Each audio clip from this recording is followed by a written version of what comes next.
Muitos nos perguntam e querem saber quem somos e no que cremos. Pois bem, algo que deve ficar claro para todos é que não somos a continuação e nem fruto de divisão de organização religiosa no passado. Algo que acontece em muitas religiões hoje em dia, tem uma data de fundação, tem o nome do fundador. E nem tampouco temos qualquer ligação com alguma denominação religiosa, seja no Brasil ou no exterior. Não nos denominamos irmãos unidos, nem tampouco nos denominamos os irmãos ou os irmãos abertos, irmãos fechados, irmãos liberais, irmãos exclusivistas e etc. Pois quem o faz, quem usa esses termos, mesmo não tendo uma denominação, está fazendo do seu grupo uma denominação. Em nosso meio não existe os clérigos e os leigos, ou seja, um pastor, um padre, um bispo. Estes homens, este único homem para cuidar dos assuntos espirituais do povo, enquanto os demais membros se ocupam somente com as coisas seculares. Nos reunimos-nos somente ao nome do Senhor Jesus, fora do sistema denominacional, sem templos religiosos, líderes religiosos, sacerdotes, e nem tampouco cobramos dízimos ou coisas semelhantes. O que divulgamos nos vídeos e em nosso site são o que temos aprendido da palavra de Deus e com irmãos reunidos ao nome do Senhor Jesus em todo o mundo, tendo as suas origens no que começou em Atos capítulo 2. Eu passo agora a destacar algumas verdades fundamentais em que cremos, para você entender melhor. Cremos, por exemplo, que a Bíblia Sagrada é a palavra de Deus, inspirada verbalmente, infalível, única fonte de revelação e autoridade divinas. Em particular, o Novo Testamento, desde Mateus a Apocalipse, contém doutrina para a igreja dos nossos dias. Cremos também que há um só Deus, eternamente existente em três pessoas distintas, ou seja, o Pai, o Filho, que recebeu o nome quando veio a este mundo de Jesus Cristo, e também a outra pessoa que é o Espírito Santo. Cremos também na encarnação do Filho, no Filho de Deus, o Verbo, que ele foi real, a sua concepção sem pecado e o seu nascimento da Maria Virgem.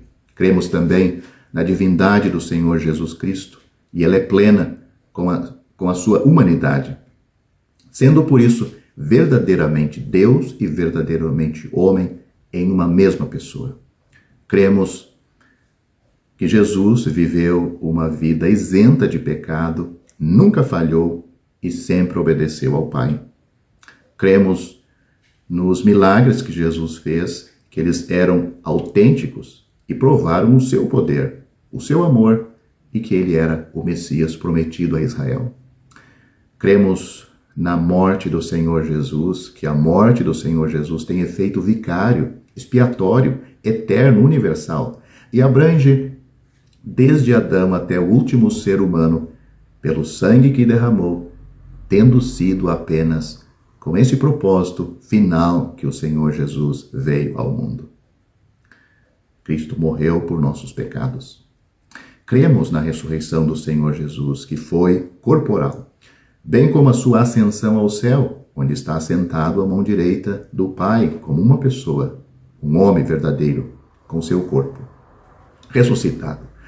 Cremos na segunda vinda do Senhor Jesus, que ela compreenderá duas fases. A primeira, em que ele descerá do céu, ressuscitará os corpos dos que morreram em Cristo e arrebatará os crentes que estiverem vivos.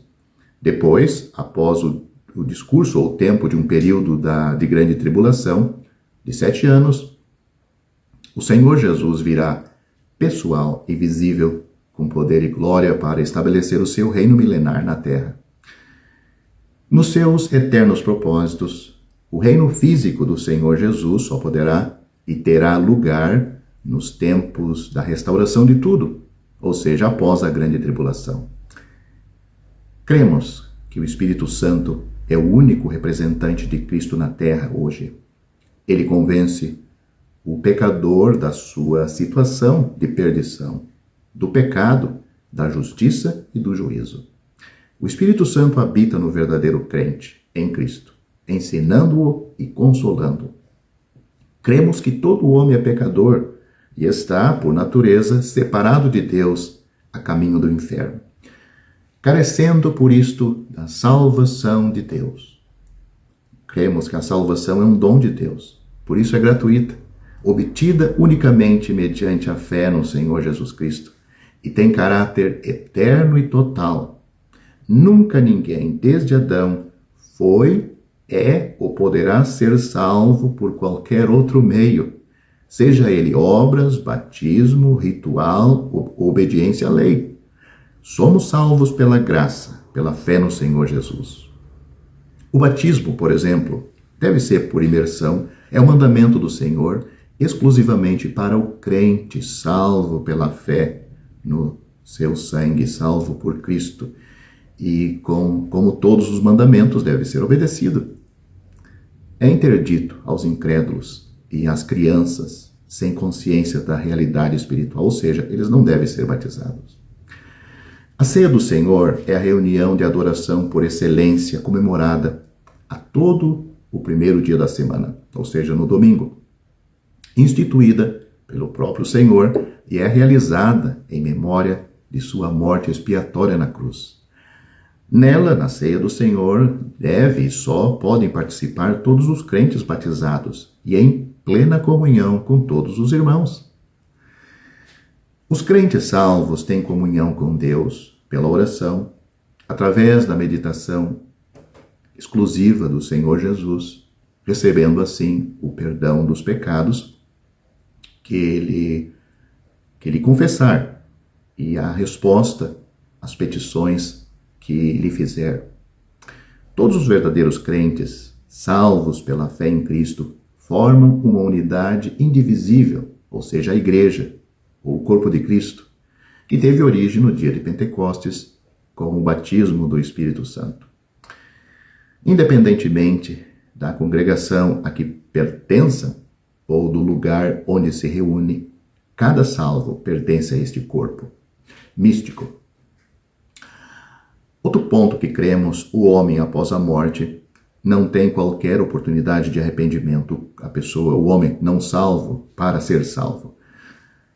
E só 2 lugares são possíveis na eternidade: o céu, se morrer salvo, ou o inferno e o lago de fogo, se morrerem sem Cristo. Todos os homens ressuscitarão um dia, os salvos para a vida eterna e os perdidos para a condenação eterna. Cremos que Satanás, o diabo, é uma pessoa e não mera qualidade do mal, estando destinado a ser lançado no lago de fogo e de enxofre. Bem, esse é um resumo do que nós cremos, mas você pode saber mais sobre estes e outros assuntos visitando o nosso site www.palavrasdoevangelho.com.